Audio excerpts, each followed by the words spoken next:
Arambagh bus stand চত্বরে side দেওয়াকে কেন্দ্র করে চাঞ্চল্যকর ঘটনার সৃষ্টি হলো। অভিযোগ, এক মোটরসাইকেল চালক ও তার সঙ্গীরা মিলে একটি বাসের চালক ও হেলপারকে মারধর করেছে।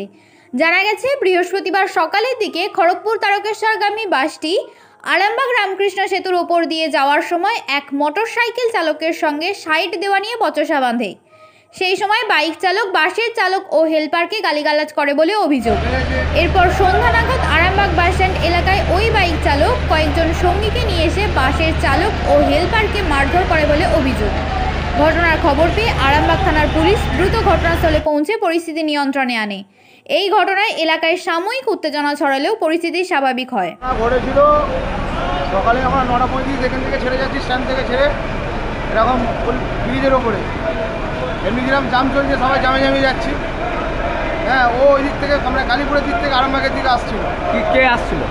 ওই ছেলেটা ফুল বাইকে, মানে স্পিড বাইকে করে। হ্যাঁ, বাইকে করে আসছে। আচ্ছা, এবার ও আসছে, এবার আমরা গাড়ি চলে যাচ্ছি। ওই এসে ফাঁকা করে এসে আমার গাড়ির সামনে দাঁড়িয়ে পড়েছে। এবার আমার তো বাঁ দিকে জায়গা নেই, আমি যতটা বাঁ দিকে যাওয়ার গেছি, যার পরে ওর হালকা করে ঠিক আছে আমার গাড়িটা, ওর বাইকে ওর না দাঁড়িয়ে বলে গাড়িটা ঠিক তুলি, ওর জায়গা ছিল মিনিমাম বেরিয়ে চলে যায়। ঠিক আছে, তার ও কোনো আমাদের ঘিরে হতে যায়, তখন ঝামেলা করেছে, গালাগালি করে আর করেছে। আমরা এনে আমরা যাচ্ছি, রানিংয়ে চলে গেছি। এখন ঘুরে এসে আমাদের উপরে আবার অত্যাচার করছে। এখন মানে আমাকেও মারলো, আমার হেল্পারকেও মারলো। কতজন মিলে এসেছিল?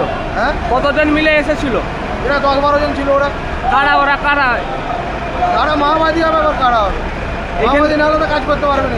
এখানেরই ছেলে, স্থানীয় ছেলে নাকি? স্থানীয় ছেলে তো, আমি বলছি স্থানীয় ছেলে না, মাওবাদী আমি কী করে বলবো? নাম কিছু জানতে পেরেছেন? কারণ জানলে তো আমরাই পাপ চুকি, পুলিশকে জানানো হয়েছে, তখন আমরা রানিংয়ে ছিলাম, বেরিয়ে চলে গেছি।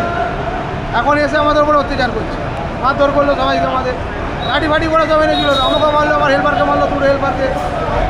আমার নাম মিটুন মালিক, খড়গপুর তারকেশ্বর। সকালে যখন যাই, একটা বাইক উল্টো দিক থেকে এসে সামনে দিয়ে ফট করে ছুটে যায়, ছুটে গিয়ে তার লুকিং গ্লাসে হালকা থাকে, সে নিয়ে গাড়ির সামনে আটকে রেখে ধূপ ঝামেলা করে। যে গালাগালি প্রচুর বাজে ভাতা বলছিল, তাকে আমি ছাড়াতে গেছি, ভাই গালাগালি করতে গেলে ভালো মুখে বলো না, লুকিয়ে নাও না। সে নিয়ে তাকে ছাড়াছাড়ি করতে হয়েছে। সে এখানে পার্টির ছেলেদিকে ঠিক করেছে। এখন আসার সময় মারধর করলো, গাড়ি যাওয়া দাঁড়িয়েছে, গেট খুলে নেমেছি, 10-12টা ছেলে। কি করে বলতে পারবো না, আরে এখানে স্থানীয় ছেলে, ওরা কি করে বলবো কে কি পার্টি করে, তো বলা যাবে না। এখন বলছে সব পার্টি অফিসে দিয়েছ, ছেলেগুলো এখানেই বাড়ি, সব এখানেই থাকে। হ্যাঁ, নাম ফাম আমরা ঠিক জানিনি, ওই জানার জন্য পুলিশ গেছে ওইখানে, আজ কথা বলছে, এখানে আগে আছে। আমার নাম অনুপ বেড়া, আমি বাসে হেল্পারি করি, খড়গপুর তারকেশ্বর। এখন চাইছি বলছে আমাদের মালিকরা, মালিকের ভাই আছে, কন্ট্রাক্টর ড্রাইভার সব আছে, থানার প্রশাসন আছে, তারা ব্যবস্থা নিচ্ছে। নিউ নূর সোফা সেন্টার, এখানে সমস্ত রকম সোফা পাইকারি ও রিটেলে বিক্রয় করা হয়। সমস্ত সোফা নিজস্ব কারখানায় তৈরি করা হয়। প্রোপাইটার হানিফ হোসেন খাঁ ও রুহুল হোসেন খাঁ, বড়ডোঙ্গল হাটতলা সিনেমা হলের সন্নিকটে, হুগলি। যোগাযোগ 7797170093 এবং 9382003105।